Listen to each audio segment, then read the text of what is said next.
안녕하세요, 구독자 여러분. 오늘 11월 12일 방송 시작하겠습니다. 제목은 제가 대출 규제, 또 2차 조정 시작, 확연한가 이렇게 써놨고요. 이제 하나씩 보도록 할게요, 여러분. 일단 보시면 무디스가 미국 신용등급을 좀 강등시켰습니다. 11일 날. 부정적으로, 그러니까 AA는 그대로 유지했는데 내용에 있어서 이제 안정적에서 부정적으로 바꿨습니다. 이게 좀 시장에 좀 영향을 줄 것 같고요. 그다음 무역 수지가 지금 3개월째 흑자 전환이라는 보도들이 많이 나오죠. 확실히 예전보다 좀 나아진 것 같습니다. 과연 그것이 실제 과연 경제가 나아지는지 그리고 미래는 어떻게 될지 좀 짚어보고요. 그다음에 이제 대출 DSR 제목처럼 대출 DSR 얘기가 자꾸 나오고 있습니다. 전세 대출이 주택 가격의 원흉이라는 건 뭐 다 알고 계시죠, 우리 구독자 여러분들은. 전세 대출이 줄어드는 순간 주택 가격은 하방 압력이 강해집니다. 근데 이제 무리한 전세 대출을 좀 막기 위해서 정부에서 좀 만지작거리는 느낌은 있는데 여러 가지 언론 보도나 기존 그 전통 언론들에서 그걸 다루고 있습니다. 그래서 제가 볼 때 조금 국가의 미래를 위해서는 좀 필요한 부분인데 자영업자나 여러 부분들이 이제 부채가 심각하다 보니까 혹시나 문제가 있을까봐 여러 가지 좀 고민하는 것 같습니다. 정부에서. 방향을 한번 체크해 볼게요. 앞으로 될지. 그리고 부동산 거래가 확연하게 감소하는 게 나타나고 있습니다. 그래서 하락 거래 비중이 확실히 증가하고 있고요. 경매 지표가 10월 달께 확실히 하락으로 떴습니다. 그렇다면 시장은 예측이 좀 됩니다. 말씀 올린 대로 하나하나씩 보도록 할게요, 여러분. 자, 일단 글로벌 경제 신문 나왔습니다. 뭐 여기만 나온 게 아니라 전 일간지에 많이 떴는데요. 무디스도 미국 신용을 등급을 부정적으로 강등했다. 3대 평가사가 국제 3대 신용 평가사가 이제 다 별로 좀 안 좋은 걸 좀 써놨어요. 이 부분을 우리가 좀 여러분들께서 미국 신용이 왜 자꾸 안 좋다고 하지? 경기는 좋은데? 이거 한번 생각해 볼 필요가 있겠죠, 여러분? 그리고 영국의 피치사가 이미 8월 달에 한번 낮췄죠? 낮췄기 때문에 뭐 S&P는 예전에 한번 낮췄고요. 그래서 이런 신용평가사들이 부정적으로 했다는 것은 이제 투자자나 일반 기관 투자자들한테 신호를 주는 겁니다. 이 부분에 대해서 이거는 결국은 금리 상승의 요인으로 작용합니다. 국채를 발행했을 때 신용이 예전보다 안 좋으면 당연히 금리를 더 줘야겠죠. 우리가 회사가 있을 때 좋은 회사들이 만약에 4%의 금리를 조달하면 그보다 좀 낮은 평가를 받는 신용을 가진 회사들은 당연히 한 5%를 줘야지 되겠죠. 조달금리가 올라가니까 국채금리도 결국 올라가는 효과가 있습니다. 이게 앞으로 시장에 어떻게 비춰질지 한번 볼게요. 나중에. 이렇게 보시는 것처럼 보도에서 이렇게 쭉 때립니다. 셧다운 우려 고조, 신용등급 전망 부정적으로 하향 조정했다. 이렇게 주요 언론사에서 다 다뤘습니다. 다뤘기 때문에 이게 아마 주식시장에는 조금 부정적으로 작용할 것 같습니다, 여러분. 자, 무역수지 나아지나 흑자음 이렇게 해놨는데요. 여기 보시면 이제 흑자가 이제 이어지고 있습니다. 그런데 이거는 이제 보시기에 편하게 했는데요. 수출액하고 우리나라 수입액의 관세청에서 이제 데이터가 나오는데요.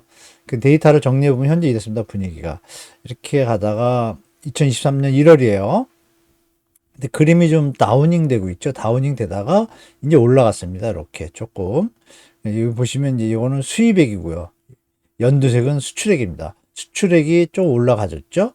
수입액이 좀 줄었습니다. 약간 줄어서 적자에서 좀 탈피는 했어요, 분명히. 이것이 이제 전체 그림에서 보면 전체 액수들이 둘 다 줄었잖아요. 물론 수출액은 조금 회복 많이 했습니다.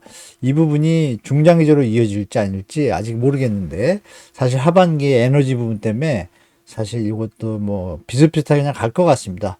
중요한 점은 이제 다음에 나오는데요. 무역 수지 현황을 보면은 지금 이제 흑자가 이렇게 3, 4개월 이렇게 연속 흑자를 냈거든요. 냈는데 적자 낼 때 폭이 훨씬 커요. 크다 보면은 그러니까 만약에 1,000만 원 손해 봤는데 이제 500만 원 회복했다 그러면 아직 적자죠. 그런 부분이 이제 외환보유액과 또 좀 연결되는데 근데 요즘은 그런 부분이 아니라 이때도 외환보유액은 한 4,300억 불 유지했는데 지금 4,100억 불 정도로 다운됐어요. 여러분 뉴스에서 뭐 기억하시겠지만 4,600억 불까지 갔었는데 그게 거의 510% 정도가 빠져나갔습니다. 이게 앞으로 더 빠져나가면 조금 좀 조심해야 될 것 같은데요. 뭐 이런 상황입니다.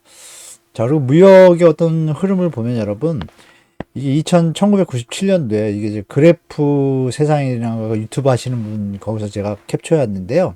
그분 그래프로 보는 세상인가 그런데 거기 한번 보시면 좋은 게 많습니다. 보시기 권하고요. 대한민국 최대 무역 흑자하고 연도별로 이렇게 해서 쭉 이 애니메이션을 돌려주시는데 홍콩, 중국, 싱가포르 이런 상태였고 적자는 일본이 그러니까 일본은 흑자죠. 일본 입장에서 1997년도 얘기입니다. 그래서 이제 한 10년 지난 2007년도입니다. 중국이 이제 1위로 부상합니다. 흑자국이. 관계도 좋았었고요, 쭉. 일본은 여전히 1등이고, 사우디, 아랍, 이렇습니다. 그리고 2018년입니다. 중국이 이때까지도 1등이었습니다. 우리나라 무역, 돈 벌어주는 나라였죠. 그 일본은 여전히 또 무역 적자국이었고, 우리가. 근데 이제 이게 이제 변화가 옵니다. 불과 3, 4년 사이에 변화가 와서 이렇게 바뀝니다. 베트남이 1위가 됐어요. 일단 액수가 좀 차이가 많죠. 여기는 여기 보시면 5자로 시작하는데 여기 2자입니다. 그러니까 그만큼 중국이 6위로 왔는데 많이 줄었다는 얘기예요. 중국 수출이 많이 준 게 우리한테 좀 영향은 분명히 있는 것 같고요. 여기는 이제 사우디하고 호주가 올라갔습니다. 올라가고 일본이 내려왔어요. 좀 특이한 현상이죠. 그래서 미국은 두 번째 여전히 유지하고 있고 흑자국으로 그러니까 이런 흐름 속에서 이 유지가 앞으로 될지 좀 지켜봐야 될 것 같고요.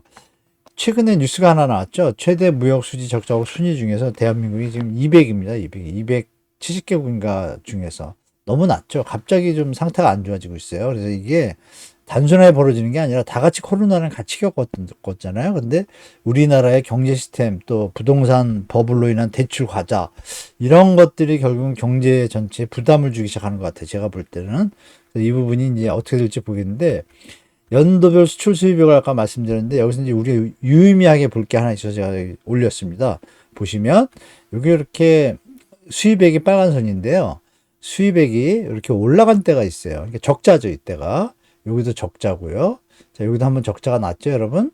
그럼 여기서 우리가 볼 게 뭐냐면 이때마다 1996때 언제예요? IMF 때입니다. 올라가고 나서 IMF 당하죠.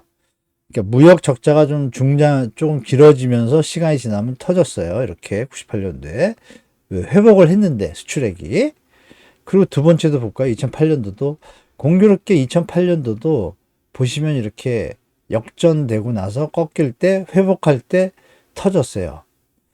조금 근데 지금도 그렇죠, 여러분. 지금도 보면 어때요? 선이 올라갔다가 이제 흑자로 3개월 돼서 이게 올라가 줄 수 있습니다. 그러면 이 패턴을 볼 땐 모든 경제 요인의 팩트들을 제가 다 나열할 수는 없지만 우리가 그냥 자연의 법칙 그냥 척 보면 압니다. 이런 느낌처럼 여기도 조금 위기가 올 수 있겠다라고 우리가 유추할 수 있겠죠, 여러분. 뭐 그동안 보여드렸던 장단기 금리 역전차라든지 여러 가지 뭐 실업률과 금리의 크로스 체킹 후에 미국의 프레드에서 발표한 내용들을 보면 예전에 제가 올린 영상에서 차트 있었잖아요. 그런 것들이 괜히 그냥 우리가 통계표를 보고 차트를 보는 것이 아니라 시계열로 봤을 때 어떤 현상이 있으면 그걸 우리가 조심하고 관심 있게 지켜봐야 되는 게 분명합니다, 여러분. 그래서 조금은 여전히 제가 보수적으로 현금 비중 늘리시고 가셔라라는 게 이제 그 뜻입니다. 자, 통화 유통 속도하고 이제 통화 승수 이런 얘기 들으셨을 텐데요. 보시면 통화 유통 속도는 이제 우리 GDP를 갖다가 M2로 나눈 겁니다. 광후의 이제 통화인데요. 통화 승수라는 거는 이제 M2를 M한 본원 통화로 나눈 건데요. 중요한 건 이제 이걸 보여드리고 싶어서 제가 올렸는데 여기 보시면 이게 빨간 선이 있고 이런 선이 있잖아요. 여기 뭐가 이렇게 갑자기 늘어났죠? 이게 뭐냐면요.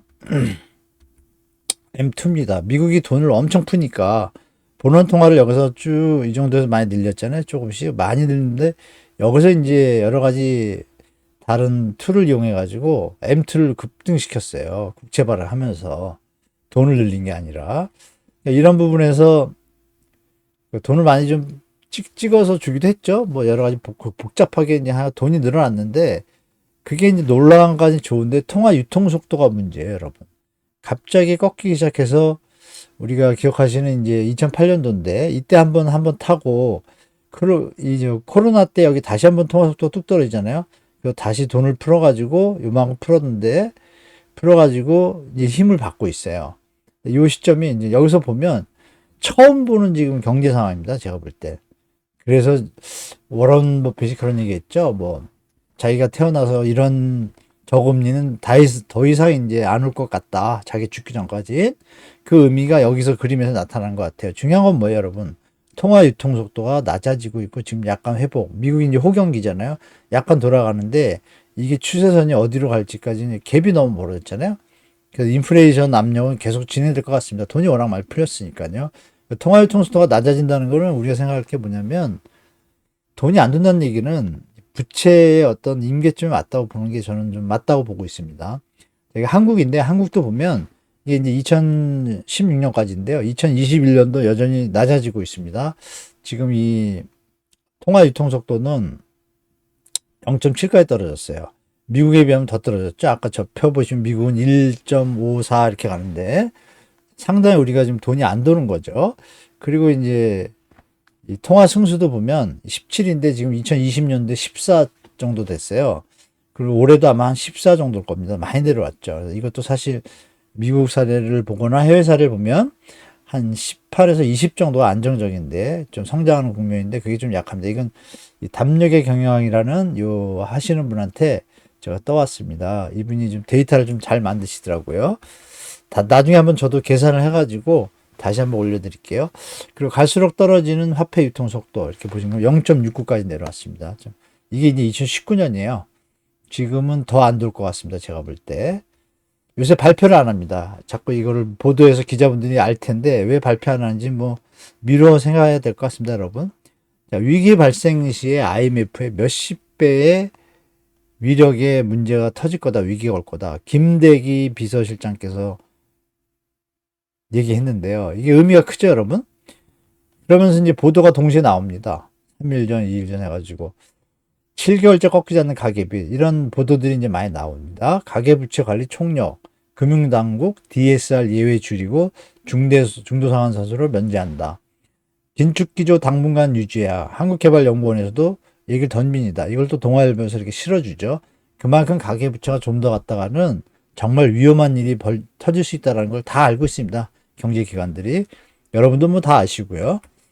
자, 김대빈 선생님이 이렇게 얘기를 했는데, 그러면 이제 예외조항이 많다고 얘기를 했잖아요. 예외조항 줄이겠다는 얘기겠죠. 어떻게 보면. 아니면 뭐 다른 여러 가지 툴이 있겠지만, 여하튼 분명한 신호는 줬죠. 대출 확대 이제 없다. 그러면서 신생아 26조는 또 던져놨어요.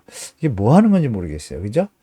이게 주택가격, 물론 뭐 좋게 해석을 한다면, 부동산 PF 현장의 어떤 부실을 최소화하고 싶어서 할 수도 있는데, 뭐, 왜냐면 공공 분야나 민간 분야에 대해서 이제 대출을 지원이 많으니까 우대금리도 적용하고, 이런 부분에 어떤, 긍정적으로 해석할 수 있는 부분도 분명히 있습니다. 중요한 것은 DSR은 이제 줄여야겠죠. 특히 여기 보시면, 우리나라 종류가 이렇게 많아요. 그러니까 해외에서 우리를 볼 때, 아마 조만간에 신용등급 낮출 수 있습니다. 제가 볼 때. 조금만 문제가 터지면. 이 분양주택에 대한 중도금 대출이 이게 묻지도 않고 따지도 않으니까 지금 계약금만 넣고 입주 때 뭐 입주 물량 2, 3년 뒤에 부족하면 이렇게 된다라는 그런 보도를 통해 가지고 2030, 40 분들이 경험이 없으시니까 우리 저 5060 분들 다 아시잖아요. 입주 때 2010년, 11년, 12년 입주 때 마이너스 피 많고 미분양 나고 막 그랬잖아요.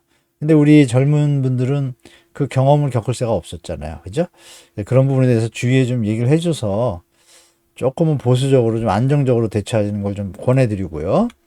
전세자금 대출이 이게 이제 암덩어리입니다. 대한민국에. 이거 없애야 되는데, 이거 뭐 말씀드린 대로 제가 카페 한번 연다 그랬었는데요. 조만간에 정말 준비해서 다시 한번 우리 구독자분들하고 좀 소리를 더 키워야겠습니다. 그동안 2, 3년 동안 계속 얘기를 해서 제가 좀 반가운 소식은요, 여러분. 주위에 가면은 이 내용을 이제 많이 알아요. 뭐, 저뿐만이 아니라 뭐 몇 분도 또 이런 얘기 하잖아요. 근데 저는 좀 강력하게 이건 뭐 암덩어리라고 얘기한 사람이고, 이게 없어지면 대한민국이 제2의 번성기가 올 거라고 저는 봐요, 솔직히. 잠시 고통은 있겠지만, 젊은이들도 살아나고, 또 무주택자분들 살아나면 대출 이자 낼 돈으로 뭐 사먹고 문화 활동하고 이러면 내수가 살아나지 않습니까? 그럼 수출까지 겹쳐지면 나라가 다시 한번 일어서겠죠, 여러분? 뭐 그런 날이 좀 오길 기다립니다. 할부리스 이런 것도 정부 어떻게 할지 한번 기대해 보겠습니다. 자, 시장 상황인데요. 시장 상황 보면 11월 10일 보시는 바와 같이 어때요, 여러분? 서울입니다. 서울만 했는데요. 하락 거래가 확실히 제가 10월 달에 보여드린 것보다 많아졌죠. 50% 이상 됩니다. 제가 볼 때. 그래서 시장이 확연하게 하락 거래 비중이 많이 늘어났다. 예전보다. 그 점점 그런 추세가 이어질 것 같다라고 좀 예측하시는 게 좋을 것 같고요. 그다음에 이제 경매 급증 지속인데 경매 지표를 보면은 이렇게 물건이 이렇게 계속 늘어나요. 경매 물건이 서울 아파트인데 전국적으로도 마찬가지입니다, 여러분. 많이 늘어나는데 이 특히 이제 낙찰가율하고 낙찰률 말씀드렸잖아요. 이제 이게 낙찰률이에요. 보시면 이 76% 부동산 경기 호황일 때는 76%의 낙찰가율을 보여요. 아, 낙찰률이요. 물건이 10개가 나오면 거의 8개가 낙찰이 되는 거예요. 그런데 지금은 어때요, 여러분? 26.5%로 10월 달에 주저앉았습니다. 그럼 여기서 우리가 패턴을 볼 게 뭐냐면 이때 여기 보시면 내려오기 시작하면 2022년 6월이에요. 이때부터 내려오잖아요. 그렇죠? 같이 우리 주택 가격이 내려갔잖아요. 근데 지금 이 경매 물건이 또 급증을 해요. 그러면서 우리가 뭐냐면 이제 10개가 나오면 2개 반만 낙찰되고 7개 반은 유찰돼서 다음으로 가잖아요. 그런데 지금 낙찰가율은 올라가죠. 왜냐하면 여기서 이제 유찰된 것들이 뒤에 가면 만약에 100억, 1억짜리였으면 8천만 원인데 8천만 원에 분양 경매가 붙었을 때 86%면 88, 64, 한 64%나 70%밖에 안 되는 거예요, 실제로. 이게 누적이 되니까. 그렇죠, 여러분? 그래서 실제는 지금 시장 상황이 녹록치 않다. 이게 하락된 것들의 낙찰가율이니까 지금 계속 겹겹이 쌓여가고 있잖아요. 그러니까 이런 부분이 시장 하방 요인으로 전문가들이나 경매를 하시는 분들은 좀 많이 활동한 분들이잖아요. 그 시장이 이렇게 하향 쪽으로 이제 완전히 신호들이 나타나기 시작했다고 말씀드리고, 아, 우리 구독자 중에 울산 아파트 가격 변동 뭐 시장 얘기를 해달라고 하셨는데, 뭐 우리 구독자 여러분들한테 미리 양해 말씀 구할게. 뭐 모든 지역에 계시는 분들을 다 제가 해드리면 너무 좋은데, 그 상세하게 해드리면 좋은데, 그래서 뭐 제가 조만간에 이렇게 좀 이렇게 집을 마련하시거나 시장에 대해서 너무 궁금해하시는 분들, 급하신 분들을 위해서 좀 회원제를 운영할까 말까 고민하고 있습니다. 사실 별로 하고 싶지는 않은데 그 원하시는 분들이 계신 것 같아서 입장을 바꾸면 그분들 입장에서는 좀 고민이 많으실 것 같아서 좀 고민하고 있는데요. 하게 되면 또 말씀드리겠습니다. 그래서 좀 더 자세히 좀 시간을 들여가지고 조금 더 자세히 드릴까 이런 생각 중입니다. 울산 아파트 상황을 간단하게 말씀드리면요. 일단 울산은 이제 매물이 이제 많이 늘어나고 있습니다. 늘어나고 있고 뭐 강보합을 유지하는데 여전히 하락 거래가 많이 있습니다. 그래서 제가 볼 때는 울산은 차이점 하나 있죠. 뭐냐면 울산에 이제 소득 수준이 높습니다. 높기 때문에 주택 가격의 절대 수준을 비하면 좋은 집, 희소성 있는 집들은 강세를 띨 거고요. 뭐 예를 들면 그 지역에서 군이 많잖아요. 울산 주위에 뭐 울주군부터 해서 많잖아요. 그래서 그런 부분에서는 제가 볼 때 인근에 있는 도시들하고 또 도로가 요즘 많이 잘 뚫려가지고 그게 이제 가격 하방 요인을 주니까 지금 이런 현상들이 나타나는데 제가 볼 때는 좀 보합을 유지하다가 전국적인 추세에 좀 따라갈 것 같습니다. 제가 볼 때 일단은 그렇게 말씀드리고요. 나중에 또 한번 시간 되면 또 말씀드리겠습니다.